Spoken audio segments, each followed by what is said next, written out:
My name is Anna. I am 35 years old. My husband's name is Michael, and he is 52. We have been married for 16 years. We have 2 daughters. Our first daughter is 14 years old, and our second daughter is only 2. We lived a simple life. Michael went to work every day, and I stayed home. I cooked, cleaned, and cared for the children. I believed we were happy. I believed Michael loved me, but everything changed. One day, I found out something terrible.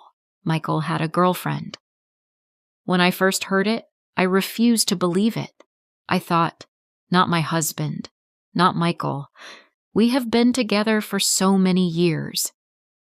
But deep in my heart, I knew something was wrong. He came home late. He spent more time on his phone. He smiled at messages I could not see. I asked him directly, "Michael, is it true? Do you have a girlfriend?" His eyes grew hard. His voice was sharp. "You are making a problem for no reason," he said, but his anger only told me the truth. One night, when he was sleeping, I picked up his phone. My hands were shaking. I was afraid, but I needed answers. He woke up and caught me. "Why are you checking my phone?" he shouted. "You have no right." I froze. My heart pounded, but I could not stop. Later, I checked his phone bill. I saw a number he called every day. I dialed it. A woman answered. She was calm, almost cold. "Yes, I know Michael," she said. "Yes, I am his girlfriend." My throat closed. I could barely breathe. She told me she was my age, also married, with a daughter. She laughed a little and said, "It's not my problem if my husband finds out." I felt dizzy. I ended the call. I confronted Michael again. "I know the truth," I whispered, but he only grew angrier. "I will end it when I want. You cannot tell me what to do." Tears filled my eyes. I thought back to our early years, our wedding day, when he held my hand and said he would love me forever. The nights we stayed up late talking, the day our first daughter was born, and he smiled at her tiny face. But now that same man stood before me, cold and cruel. This was not the first time. Long ago, after our first daughter was born, he cheated. I forgave him then. I thought it would never happen again, but now, with our second daughter, it was happening once more. I stayed at home. I had no salary. The apartment was in my name, but the loan was heavy. Michael wanted it this way. If he left, the debt would still be on me. I felt trapped. Soon the small child benefit would stop, and we needed Michael's income. He knew this. He used it as power. He told me one night, with a cruel smile, "I can do whatever I want, even have another girlfriend if I like." I felt pain in my chest. I felt helpless. Our eldest daughter noticed too. She stood in front of him once and said, "Dad, this is wrong. Please stop."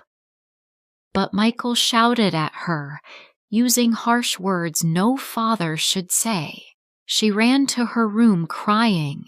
He was not only breaking me, he was breaking our children too. Soon, he stopped coming home at night. "I'm working late," he said, but I knew the truth. I sat awake in the dark, listening to the clock tick. Every car that passed made me hope he was home, but the hours stretched empty. In the morning, he returned angry. "Stop asking me questions," he shouted angrily. "I'm tired of this." Another day, he told me, "I want to go on a trip. Can we go together?" I asked softly. "No," he said. "I want to go alone." I felt very sad. Then I noticed the money. We had less every month. I checked our bank account. He was spending on restaurants, gifts, hotels. Not for me, not for the children, for her. I worried about bills.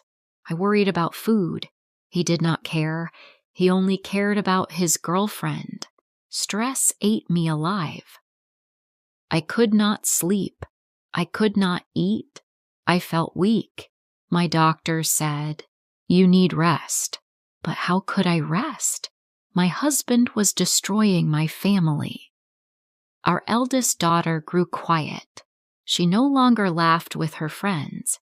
She carried shame on her shoulders, though it was not hers to carry. She avoided people. She cried at night. Our baby daughter was too small to understand, but I looked at her face and thought, what kind of life will she grow up in? I told my best friend everything. She said, "Maybe you should leave him," but I felt trapped. No job, 2 children, alone. My family told me to be patient. Maybe he will change, they said, but in my heart, I was afraid he never would. Still, I loved him. Even after everything, I wanted him back. I prayed he would remember our family. One evening, I cooked dinner and waited. Hours passed. Finally, Michael came home. His face was serious. His eyes did not soften when he saw me. "We need to talk," he said. My hands trembled. "What is it?" I asked. "I don't love you anymore." The words hit like knives. I still hoped he might change, but his face told me it was over. "So what now?" My voice broke. "I'm leaving." He packed his bags while I sat frozen on the sofa. Tears rolled down my cheeks, but I did not stop them. He took his clothes, his books, his watch. Our daughters clung to him. "Dad, don't go," they cried. He hugged them, kissed their foreheads, and said, "I'm sorry." Then he turned away. The door closed behind him. I heard his car drive away. Silence filled the house. I cried until my whole body ached.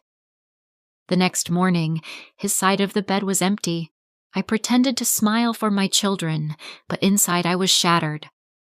Sometimes I picked up my phone, wanting to call him, but I stopped. I knew where he was. One afternoon, I walked past a cafe. Through the window, I saw him.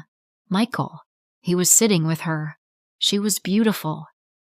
He looked happy, happier than he had in years with me. My knees felt weak. I turned and walked away. Tears blurred my eyes. At home, I locked the door. I sat on the floor and cried until no tears were left. He was gone, truly gone. That night, I looked at my daughters while they slept. I touched their hair and whispered, "I will be strong for you." The next morning, I slipped off my wedding ring. I made breakfast. I drank coffee by the window. The pain was still sharp. It would last for a long time, but I knew one thing. Michael had left me, but I was still here, and for my daughters, I would survive.